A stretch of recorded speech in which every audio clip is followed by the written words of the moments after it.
And now, Decoder Ring Theatre presents the continuing adventures of Canada's greatest superhero, that scourge of the underworld, hunter of those who prey upon the innocent, that marvelous masked mystery man known only as the Red Panda! The Red Panda, mysterious crusader for justice, hides his true identity as one of the city's wealthiest men in his never-ending battle against crime and corruption. Only his trusty driver, Kit Baxter, who joins him in his quest in the guise of the Flying Squirrel, knows who wears the mask of the Red Panda. This episode, a Midwinter's murder. I'm sorry, Mr. Brink. Professor Harwood left very specific instructions that he was not to be disturbed. Jenkins, I didn't come all the way out to the manor house to cool my heels. The Professor and I are on the verge of an enormous breakthrough. We are meant to be working on the prototype morning and night if we're to present it to the investors at the end of the month. That's as may be, sir, but in this house, when the professor says... What would you have me do? Take a stroll outside in the middle of a blizzard? I am here to work, man. And so you will, sir. When the professor is ready for you, he will send for you. I am not a servant, Jenkins. I do not stand at the professor's pleasure, and I do not answer to his butler. Get out of my way! Sir, you can't just... Harwood, would you kindly tell this overprotective minion... I beg your pardon, sir. Professor Harwood? Morton, stop playing around. Professor? I hope he's not unwell. We'd have a devil of a time summoning a doctor in this storm. I'm afraid there's no need for that, Mr. Brink. Professor Harwood is dead.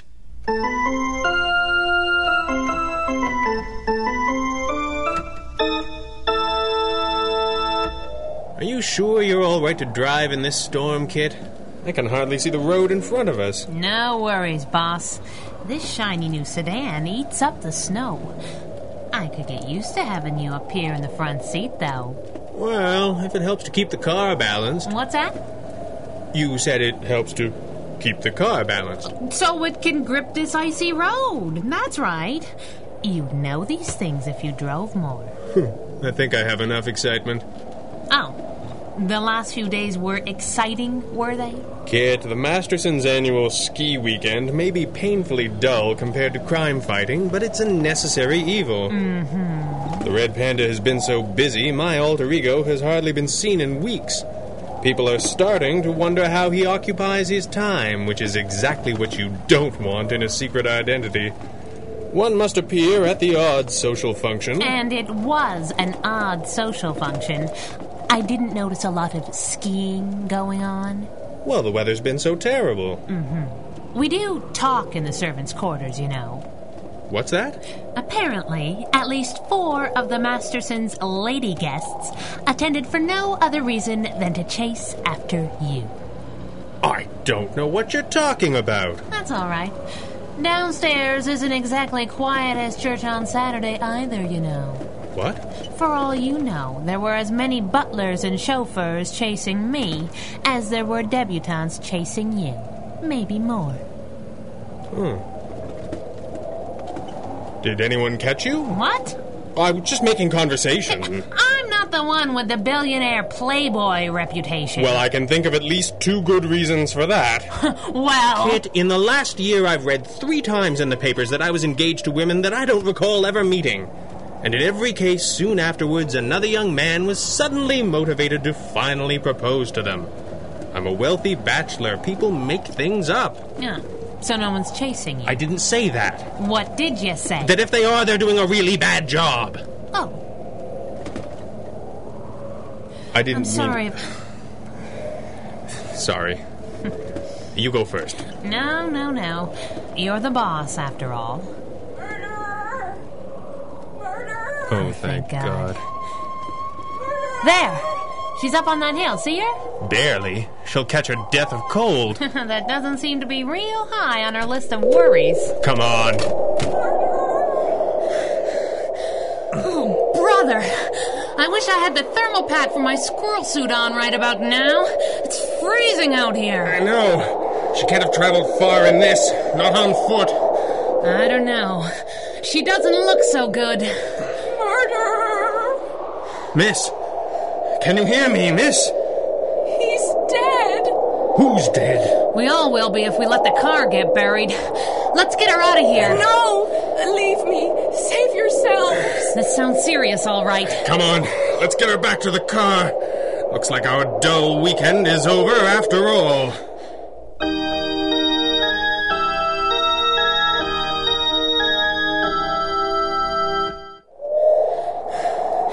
This must be the place. Should I knock? I'm in favor of barge right in, actually. Roger that. Hello? Anybody home? Miss Harwood, is that you? We were terribly... Who the devil are... Dorothy! Where should I put her down? In here, please. Just on that settee there. I'll get some brandy. She was on her own, almost a mile from the house. Thank goodness you found her. We've been terribly worried. Are you her husband? Am I...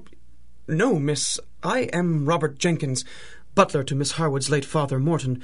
Professor Harwood passed away quite suddenly today, and young Miss Harwood fled the house, distraught. I'm terribly sorry. Is Mrs. Harwood well? Mrs. Harwood passed on almost 7 years ago now. I'm afraid the professor was all the family Miss Harwood had in the world. And then when you say we were worried... Mr. Brink, the professor's laboratory assistant, is also present. I'm afraid the storm makes it quite impossible for him to leave. Hoping to be rid of me, Jenkins? I don't blame you. I see she's back, and she's brought friends. I'm Clyde Brink. I don't believe we've been introduced. I'm glad to know you, Brink. I'm... John Morris. And I'm Mrs. Morris, but you can call me Jane. Delighted. I'm sorry we're not really in a fit state to receive guests at the moment. Oh, but we can't possibly go back out in that storm. Not in our old car. Isn't that right, dear? Yes, of course. We hate to impose. I don't see how Professor Harwood would never refuse his hospitality to those in need, particularly those who have done him such a good turn. Of course you will stay the night. Thank you. How did Professor Harwood die? Why? Because his daughter used the word murderer more than once. Murder? That's absurd. The professor had a heart attack. Are you a doctor? Are you? No, but I have some experience in forensic science. Perhaps I should examine the body. I don't see why. Because if this young woman is correct, we may all be trapped in this house with a killer. Here we are, sir. This is where we found the body. This is the professor's laboratory? Yes, and I'll thank you to keep away from those workbenches. What was Professor Harwood working on? We've spent much of the last year working on a brilliant new power turbine system, one that will revolutionize the generation of electricity. Perhaps. What do you mean, perhaps? Forgive me, Mr. Brink, but were your work that complete, you would not have been summoned to this remote estate in this weather. Nor would you have felt compelled to move the professor's body to continue your work before telephoning the police. The police? Professor Harwood was not a young man, sir. His death was not a great shock. It was to his daughter, Dorothy. Yes, poor girl. I've had enough of this. The professor and I have taken our theoretical work as far as we can without outside funding. We have a meeting scheduled with potential investors at the end of the month, and I must have a completed prototype by then, or all is lost. Then you intend to continue with the work? Of course! Now, if you'll excuse me, Mr. Morris. Where was the body found? Over here, at the professor's correspondence desk. He was seated just here, slumped over on his arm. Has anything else on the desk been touched? No, sir, nothing. See here! This amateur sleuthing may be terribly exciting to you, Mr. Morris, but I really must insist you allow me to get back to work. I'm afraid not. I must insist that nothing further in this room be disturbed until the storm clears and the police arrive. Who do you think you are? Jenkins, what sort of tea did the professor drink? Earl Grey, sir. Why do you ask? Smell the tea left in this pot. It smells of almonds, sir. Yes. Almonds? Arsenic. I'm afraid the professor was poisoned.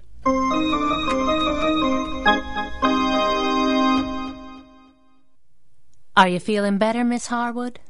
Much. Thank you, Mrs. Morris.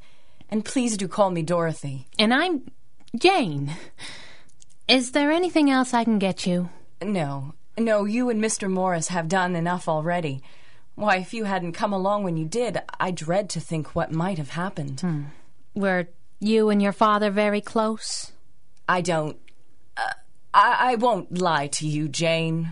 Father could be a difficult man to know. He was capable of great warmth and great stubbornness. It was so hard for him when Mother died. In many ways, she was the only one who could ever reach him. But he did his very best to take care of me in her absence, the best he knew how.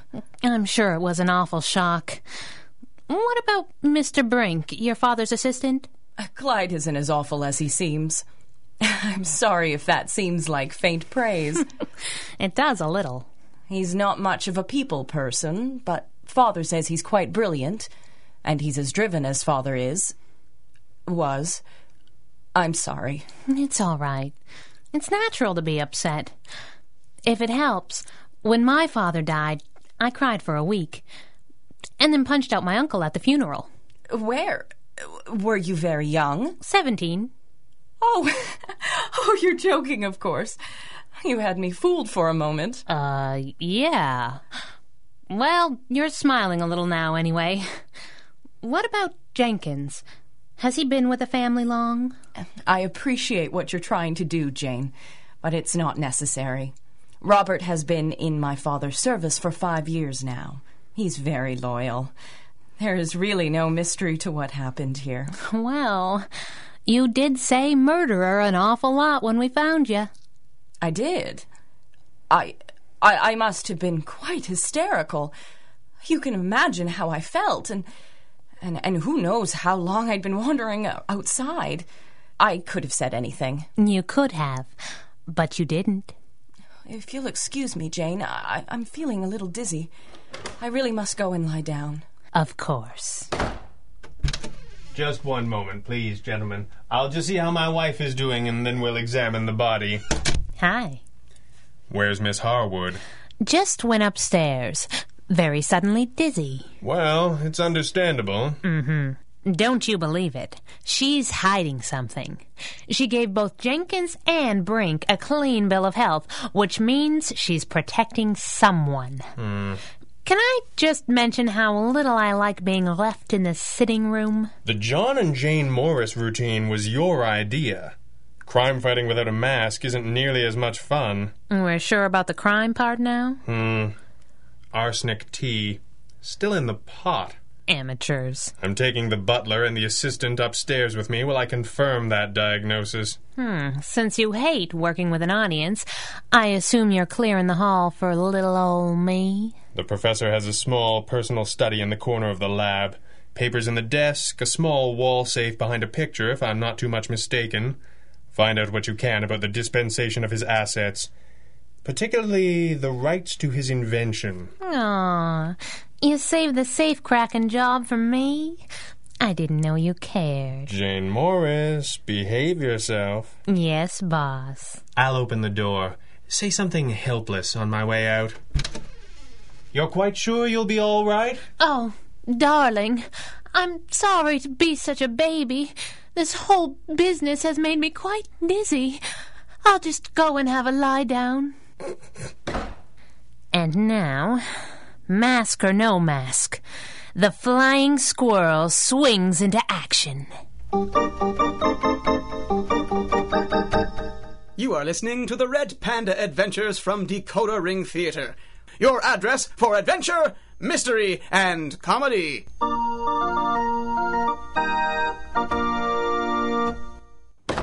Morbid curiosity, Mrs. Morris? What? Mr. Brink? Why, what are you doing here? I might ask you the very same question. Mr. Morris was taking his sweet time examining the corpse. Now I know why. I don't know what you mean. I think you do, or I wouldn't have discovered you sneaking out of my laboratory. He and Jenkins will be coming down the main staircase, no doubt making noise to warn you of their approach. I said I was retiring to my room and slipped down the back stairs ever so quietly. If you're trying to frighten me, you've got another thing coming. No, I wouldn't dare try. There's more to you than you pretend, Jane Morris. As if that were your real name. You see, I know everything. What?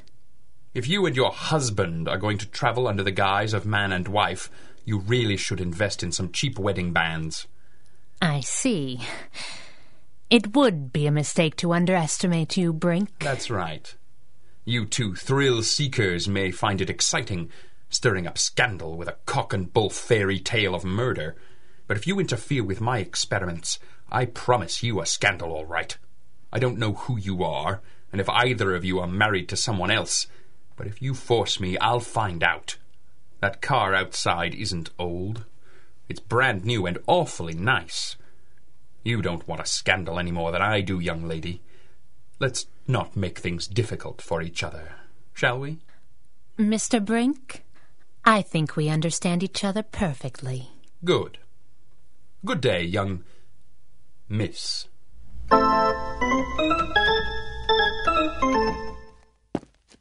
There you are. Did you find anything? You let Brink get away from you. He caught me coming out of the study. Any trouble? Some.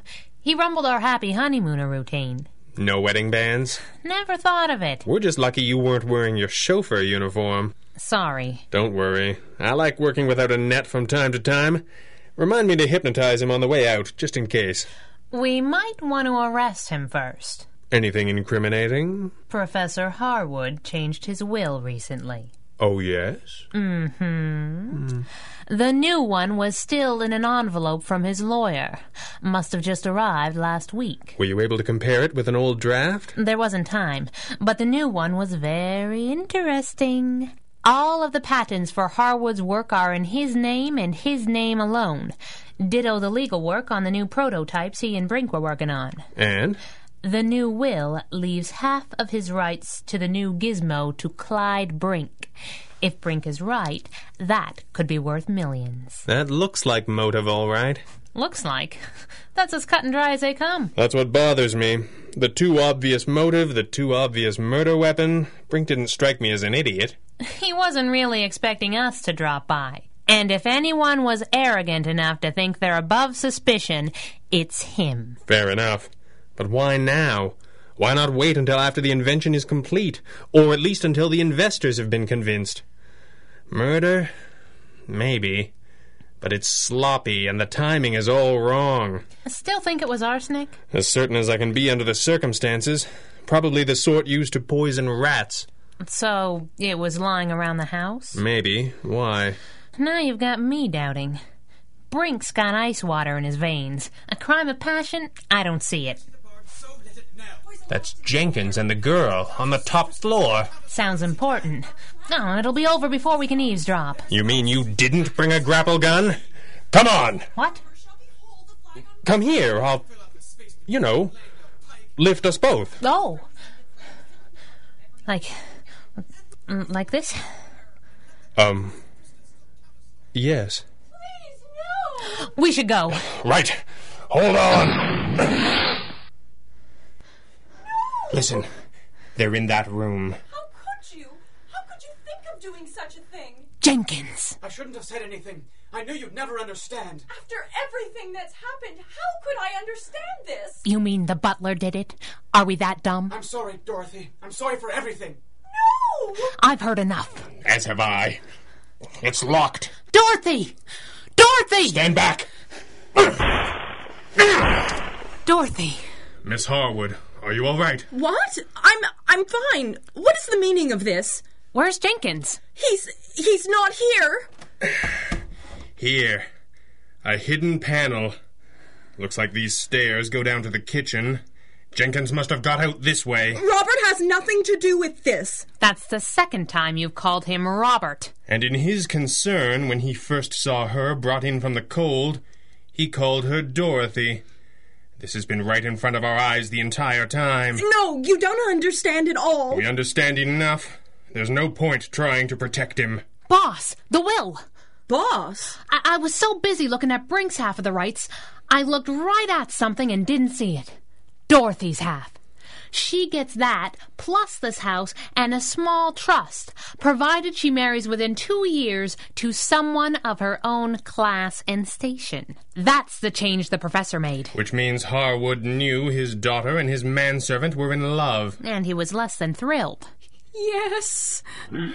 What was that? Look, I can hardly see through the snow, but I'd swear I saw a horse. He's running. Come on! Wait, no, you don't understand. You must bring him back. Come on, Kit. Jenkins won't last an hour out in this storm. Neither will we. We'll stop long enough to suit up. The thermal packs in our costumes will protect us from the elements. Let's go!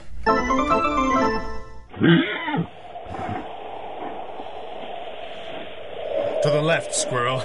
The trail leads over this ridge. I didn't know you could drive a sleigh. I can drive anything. Yeah!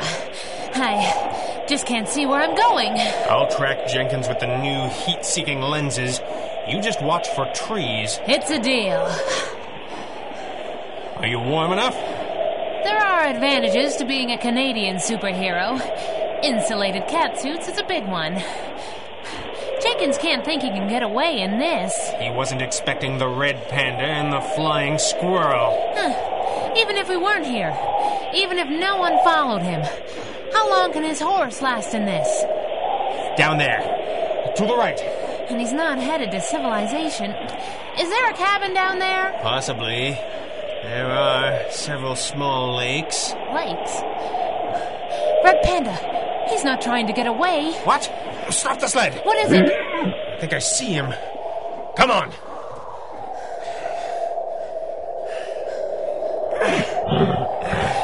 Here's his horse. Doesn't seem lame. Perhaps it threw him somewhere. Turn them fancy lenses of yours out there. Onto the frozen lake? But why? Squirrel. There's someone out there. It's too early for that lake to be frozen solid. Come on! We have to reach him before he gets to open water. Jenkins! Jenkins, stop! Who in heaven is that? The Morrises? No, it can't be. Don't do it, Jenkins. Stay where you are. The red panda? The flying squirrel? I must be mad. Mad indeed to resort to murder. Yes, I did it. I did it, and I'm glad. No, you didn't. What? I did. I confess. I can't live with the shame. You ran to look guilty, but you ran right to open ice. You came down here to drown yourself and make it look like an accident. No! You knew it wasn't Brink, and you're too honest to frame an innocent man. But you had to protect her. Of course. Harwood forbade his daughter to marry beneath her station.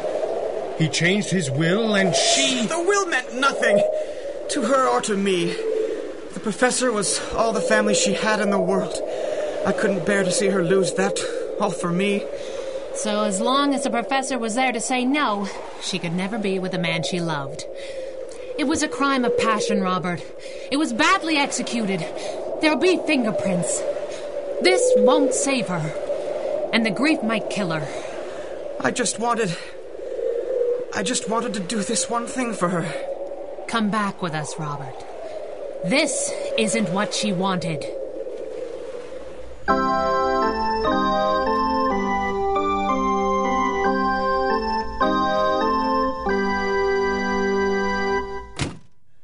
Let's go. The storm is clearing. The police will be here soon. You take care of business? Dorothy Harwood is ready to confess to her father's murder. I made the simplest hypnotic change I could think of. I altered their memories of our real faces and left everything else intact. Which means John and Jane Morris just became known aliases of a certain masked duo. I'll kind of miss them. What do you think will happen to our lovebirds? A man died here, Kit. The fact that she did it for love doesn't make it right. But I hope the courts will show some mercy. And as for Jenkins... He'll wait for her. I can see it in his eyes. It could be a long wait. That won't matter to him. Well, on this matter I defer. You were right about everything else. Aw, shucks. No, I mean it. You were good, Squirrel. The star-crossed love, the class distinctions, the loyal servant, you had it all nailed. My hat goes off. Practice. Lots and lots of practice. What's that? I said I've got lots and lots of traction. Oh, good. Yes. I could get used to riding in the front seat. You see a lot more. Maybe someday. And so concludes another adventure of the Red Panda. This recording and the story, characters, and situations contained therein are the exclusive property of their creator and copyright holder, Greg Taylor, and are produced and distributed by Decoder Ring Theater through arrangement with him. These recordings may not be rebroadcast or redistributed by any means for any reason without express permission. Until next time, when Decoder Ring Theater brings you the further thrilling adventures of Canada's greatest superhero, this is Stephen Burley reminding you DecoderRingTheater.com is your address to adventure! The Red Panda Adventures, Episode 26, A Midwinter's Murder, was written and directed by Greg Taylor, with original music by Andrea Lyons, and featured the vocal talents of Christopher Mott, Julie Florio, Stephen Burley, Clarissa de Nederlanden, and Greg Taylor. Until next time, for all of us here, good night.